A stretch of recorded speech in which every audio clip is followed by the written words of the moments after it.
Yep. And a big shout out to Miles because he didn't get a shout out ever before. And there we go. Anyways. I had to go up there on the it was cold last week too, right? You went up there, yeah. It was in between the two chimneys. Anyways. Modeling, optimization. I'll start out with, this is like those grade 7 or 8 problems where Jeannie is 7 years older than her sister, who is half as old as the cat, and stuff like this. Some of these, they don't really have applications at first, but it's the same skill when you do get into more complicated things. This one's from the Thiessen here. It isn't from your textbook, but it doesn't matter where it's from. I just need to credit that sometimes. Let's read through this. Two positive numbers have a sum of 20. Find these numbers that the sum of their product is 4 times one of the numbers. Sorry, I read that wrong. If the sum of their product and 4 times one of the numbers is to be a maximum. And what is that maximum sum? Now, often these problems that we start out with are easy enough that you could figure them out without calculus, just using algebra and or guess and check, because this one turns out to be a quadratic. But we've got to figure these things out when we have simpler equations, and then we move on to more complex. Now, let's just start out. There's some good strategies on page 223 in your textbook for solving these kind of problems. But the first thing is to actually understand the problem here too. Two positive numbers have a sum of 20. So for example, if one of the numbers was 11, the other number would be 9. It says two positive numbers too, because that's important. Sometimes you could have integers where one is -3 and the other is 23, right? That's not the case here. We know that they're positive. Find the numbers if the sum of their product, now that's where it starts getting goofy. But let's see. We first understand the first sentence, I think. Let's make a sentence here. What are we going to call the first number? Let's go with x. Okay? Now, what would the second number be? Because we don't want to involve a second variable. 20 minus x. Does that work? Because this is where some people will say, well, x minus 20, 20 minus x. He said 20 minus x. Well, the strategy there is to actually say, well, if the first number was 11, the second number would be 20 minus 11. That would be 9. Yes, that does work. Take a minute to, like, when you do these things, take a minute to check that your setup will work. Because right off the bat, if you have this part backwards or something, you're going to get the wrong answers, right? Now, let's see if we can understand the second part of the question. Find these numbers, the first and the second number, if the sum of their product and 4 times one of the numbers is to be a maximum. So, we want to find the max of. I'm not even going to worry about an equation right now. I'm just trying to understand. Yeah? Do we have to ensure that it's positive? Or can we just assume it's... Well, we'll see. If we solve and we get a negative x and a positive x, we'll choose the positive. Oh. Right? So, right now there's not a lot we can do to ensure that it's positive. However, you can make a little statement here. X is greater than 0, right? To make sure that it's positive. So that's a good point there. Put that up there if you wish. Your domain is 0, above 0 for your x values.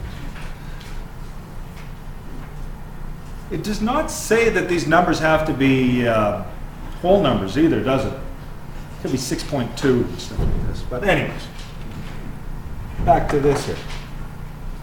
We're trying to find something that gives us a maximum, the max of the product. Once you hear product, you think what word in grade 4 you would use? Multiplying. The first number times the second number. Okay.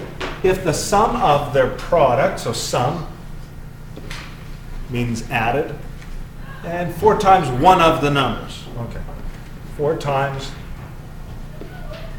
one of those two numbers. It doesn't matter which one it is that you choose. You're going to choose it so that it's, because it doesn't say the first number or the 4 times the second number, right? So let's just see here. That's what we're trying to maximize. Now, let's get this into a function that we're trying to maximize.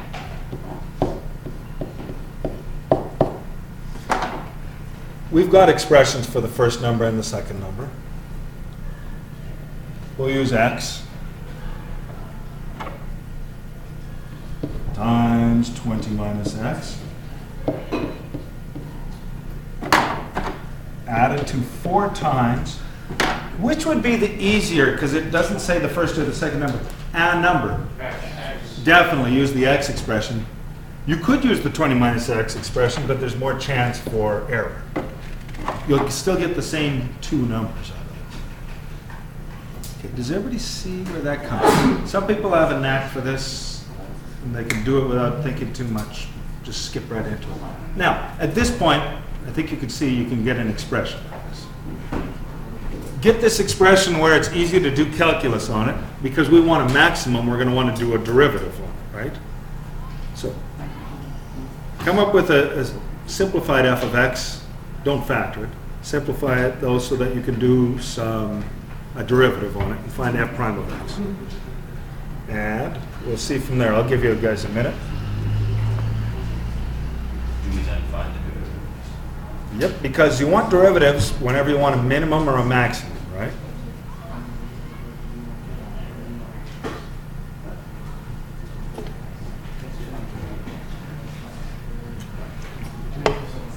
See if you could solve the problem from here, basically. Oh.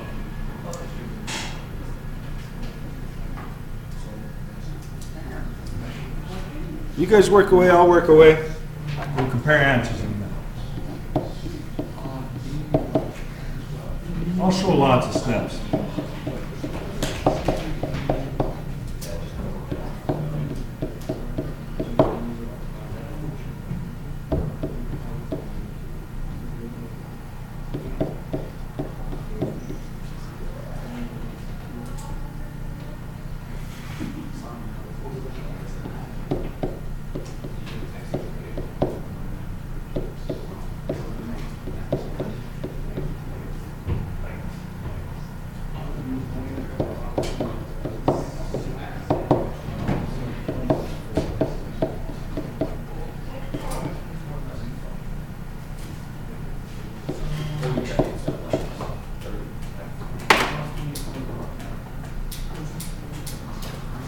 Okay, are we done with derivatives and stuff?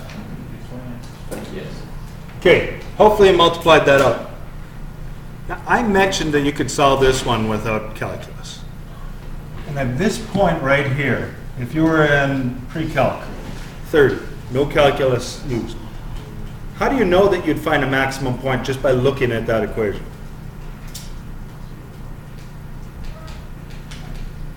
It's a quadratic, right? Negative, yeah. This -1 lead term tells you there that it's working like that, and you know that you're going to find the maximum. You have to find the vertex. That's what this finds us, right? Just keep this in mind too. The vertex of a quadratic equation will be the max or the min. When you use the calculus, you do the derivative. It's actually quicker to find the vertex this using calculus than it is algebraic methods. Anyways, I found a critical number at 12.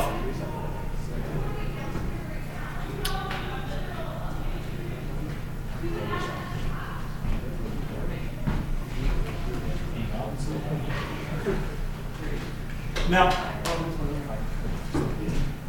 the endpoints of this interval are 0 and 20, right? You couldn't have 0, you couldn't have anything larger than 20. You couldn't have anything smaller than 0. And you actually shouldn't even have 0 because it isn't positive or negative, right? It's an open interval, so it'd be like 0.1, 0.001. You really don't have endpoints you can test here, and the endpoints wouldn't make sense in this case. It definitely wouldn't be a maximum. So just keep that in mind. Sometimes you have to test the endpoints. What is the second number? The first number is 12. Second number is 8. Yeah. So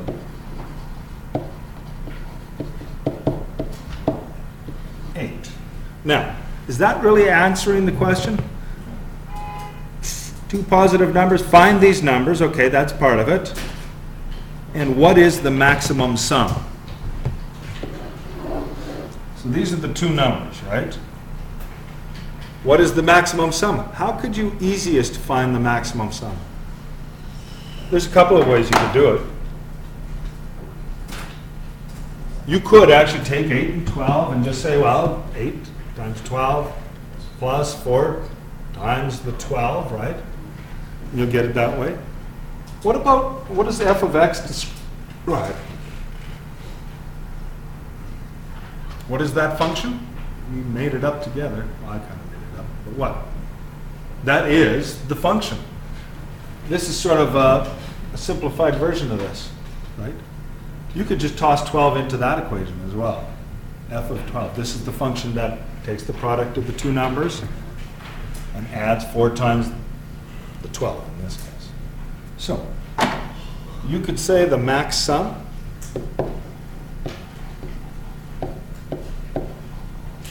is f of 12, which is, you could do it by first principles, where you just, or you could use this equation. What is it? Plus 24 times 12.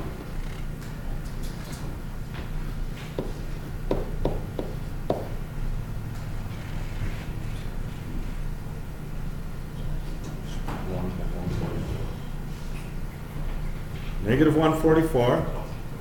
And then 2 times 144. So it's 144 out of it. Okay. Now, you could sit and figure this out without a calculator. This is the maximum sum. Okay. The max sum is 144 on this problem. Now, this is not a very convincing application of this, but like I say, you've got to start with small problems with whole numbers and stuff like this and work with them. We'll see from here. I'll flip the page if there's no questions. Okay. Now this one's a little more complicated. Oh my goodness. A rectangle is inscribed under one arch of the sine curve. What's the largest area the rectangle can have, and what dimensions give that area? So first of all, do we understand the problem?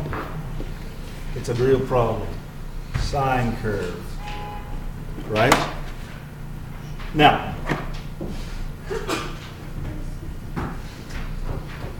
I could draw a rectangle like this, right?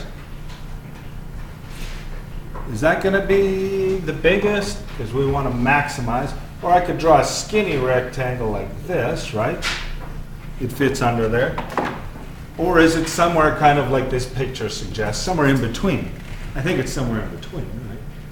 But I'm showing you the minimum would be like a width of 0 or a height of 0. That's sort of what I'm alluding to with the green.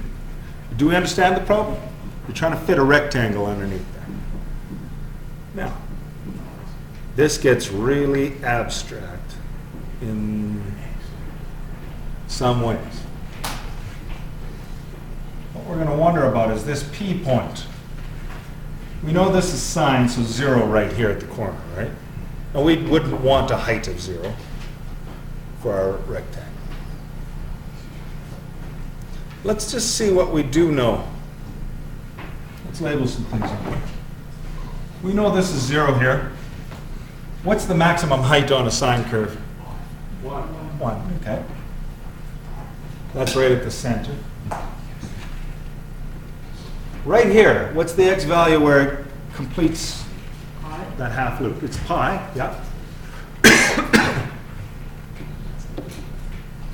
So pi halves here in the middle at the max height of the sine curve. Pi quarters is at those other tick marks that are shown there. Now this is just to kind of get your head wrapped around. Now, this point P, I don't know what that x value, and it being just to the left of pi quarters does not mean anything. It doesn't have to be there. Right? We're just saying it's somewhere on this x-axis. What would we say for point P here? P, coordinates. Well, let's just call it x. How would you find the y-coordinate of P? Sine of x. Yeah. He was quick with that. But does that make sense? Well, here, the height is given by the sine function, right? Here, if x was here, then the height would be given by the sine function at that point, right? So it is a function of x, or sine of x as a function there. That gives you the y-coordinate. So the p is easy to find in a sense. What about the q, though? There's some symmetry here. Now, we don't want to invent a second variable. Is it pi minus x? Would it be pi minus x? Does that make sense? Yeah, it's symmetrical. If this is x distance from here, this is backwards x distance, right? That would make some sense. Okay, so pi minus x.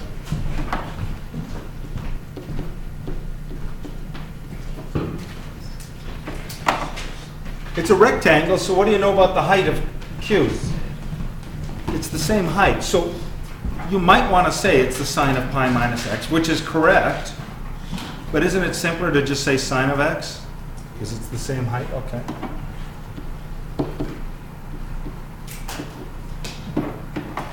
So we'll stick with that. Now we have an x and a y for two different points. So we have a height. Sine of x is the height of that triangle. And triangle, I said. I meant rectangle. We need a width. So the area function is what we're trying to maximize, right? Okay.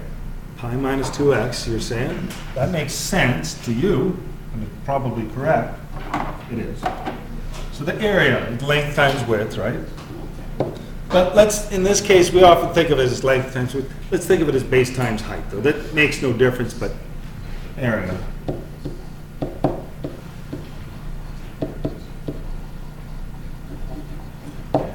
Now,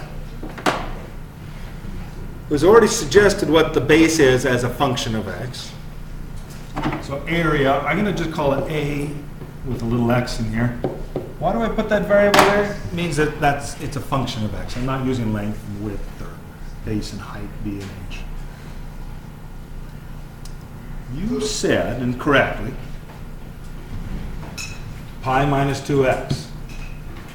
Because, I guess I'll take this off here. Oh, I can do this again here. This is pi minus x here. If you take the longer distance, that's this one, pi minus x, and subtract the shorter distance, right? You should get the length between here. So pi minus x minus that x off of that total distance, and you got pi minus 2x.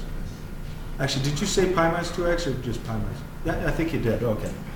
So the base has a length of pi minus x minus the other x, so pi minus 2x. So where did he get that from here? I'll just jot this down if you're wondering. The base is pi minus x subtract another x. That's where that came from. Okay? What's the height of the rectangle? consistently, it's sine of x, right? Like, we don't have two different expressions. So times height.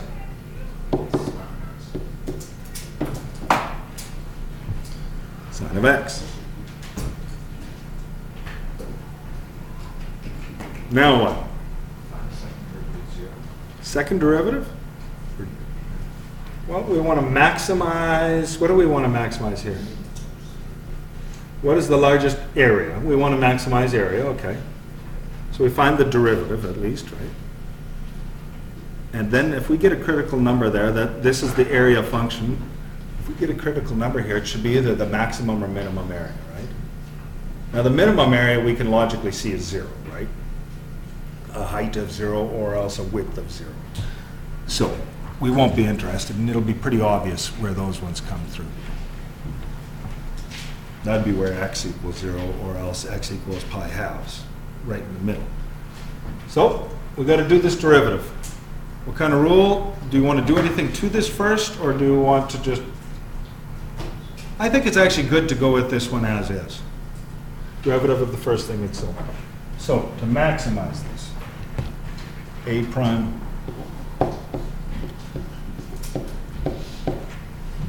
what's the derivative of the first thing? -2. Second thing left alone, sine of x. Added to first thing left alone. The derivative of the sine function is positive or negative? Cosine, it's positive. Okay. Rats. How do we solve this one? This is rough. Well, might need our calculators. So for the critical number, and we're keeping it in between 0 and pi, right?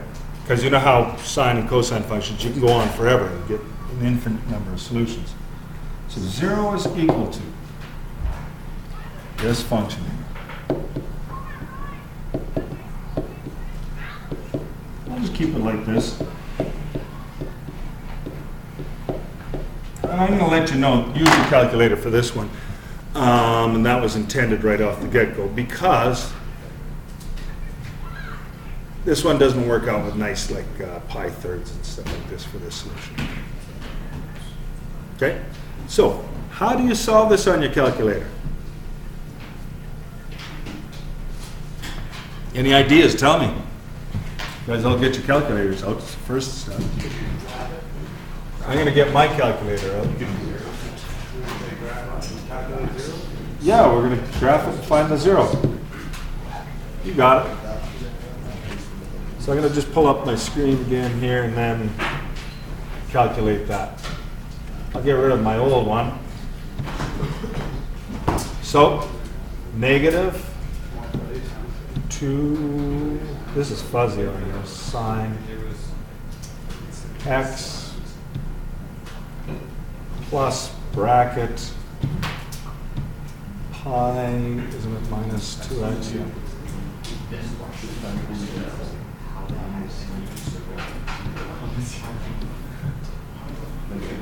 Cos of x. That's hilarious.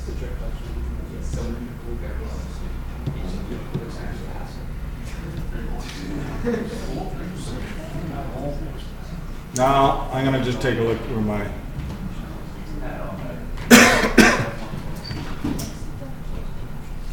I'm just going to set my window a little differently because I know that I don't need to go below 0, so my x min will be 0. I don't need to go below pi, or above pi, 3.14, so I'm going to just use 4 as my max. My x scale, just keep it 1. My y min, up 1, down 1, so I'll use -2 and +2. Now, if you ever want to really graph with pi radians and stuff like this, and you want good, useful tick marks, you could change your x scale to like pi divide by 4 or pi divide by 6, and it'll mark every 6th one and so on. I'm not going to do that for here, but it's really not a big deal. So I graph it and then I use the calculator.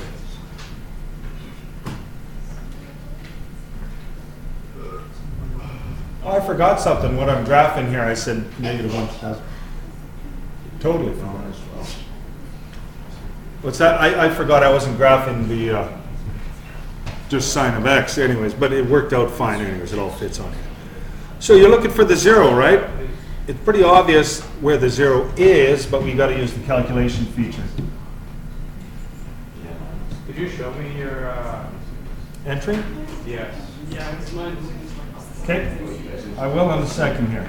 Actually, it's right here, but I have -2 sine, but negative sine, Yeah. 2 sine of x.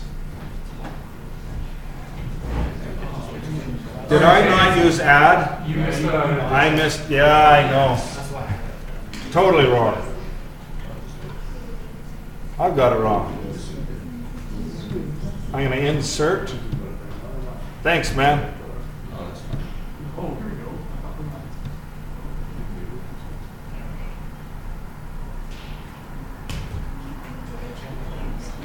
Good gravy. All right. This works better. Thank you. I don't multiply in there. Now I can calculate my 0. Now, go ahead, find both zeros if you wish, and you'll soon see that for the way we've done it, it only makes sense in one particular.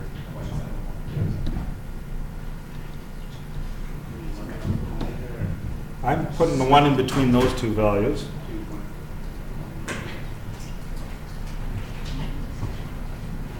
And I'll keep 4 decimal places. We only need 3.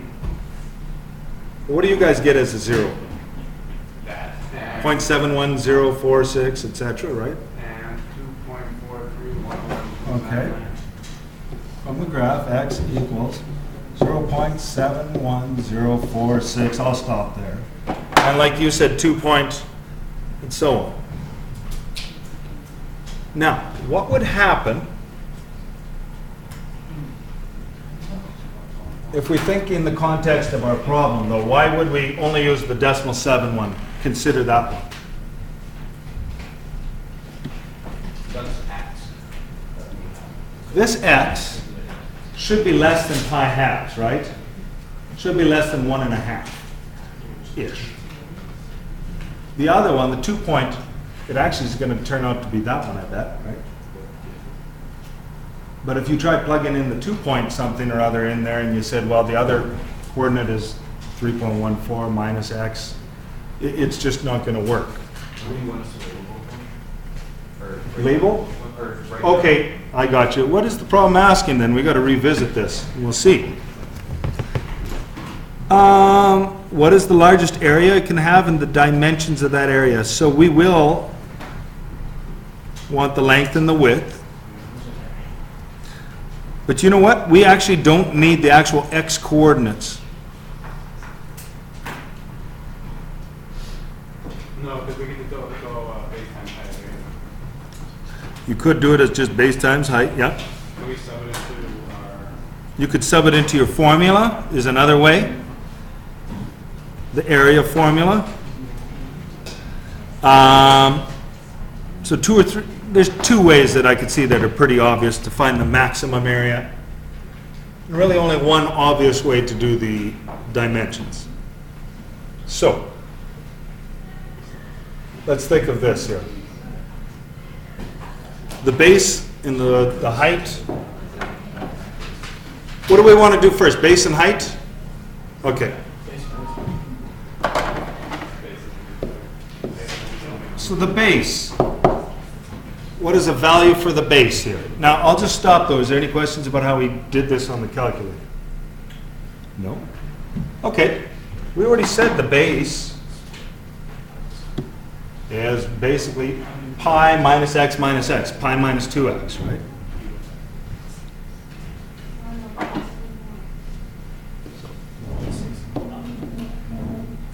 Two times 71046, which is going to be equal.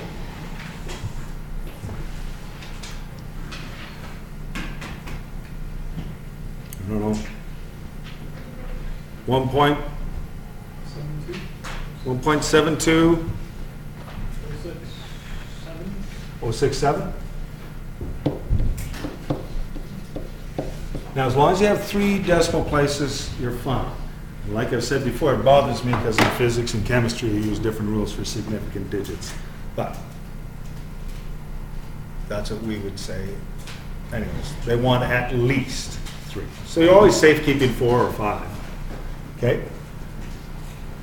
I'm supposing you just kept the number in your calculator, just worked with it without rounding. Okay. Now the height. How do we find the height in this case? Sine of x, making sure you're on radian mode. So the height is sine .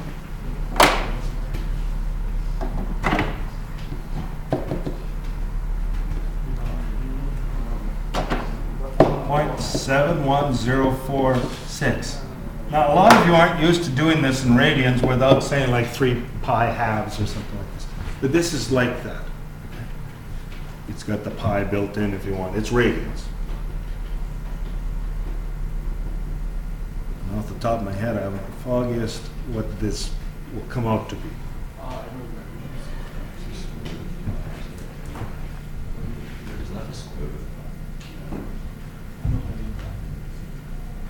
However, what is the height here? It'll be less than 1. That's only 0.65, 2. Okay. Okay. Now, the maximum area.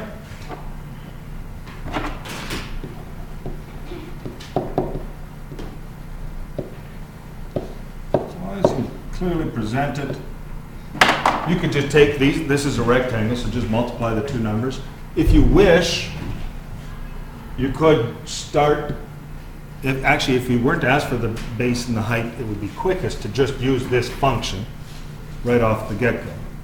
And you could use this function with the x in it. But since you have these 2 decimal numbers, go for it. However, you run a risk. If you made an error in just this step or this step, not the other, you're guaranteed to have the wrong area, right? So going back to the original formula that you created sometimes has its advantages, I guess. I'll go with this though here. I guess I'll just put down 1.72067 times 0.65218. The maximum area in here, we don't have units, but what is it? It's going to be 1 point something.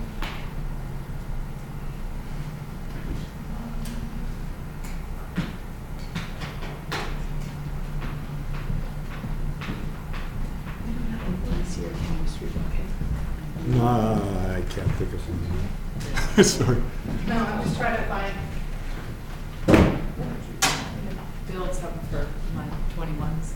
I might get back to you on that then. Let's see. Okay, what's the answer, guys? 1 point? 121. 1221. Yes. 122. And then 19 or whatever else you got from there. As long as you have 3 decimal places, you're just fine. Okay, that's the maximum area. We weren't given units, so we're fine with that. If there are units, use them. If there aren't, you're fine. Now, as far as what you're going to do after this, here, I'll just stop the recording here.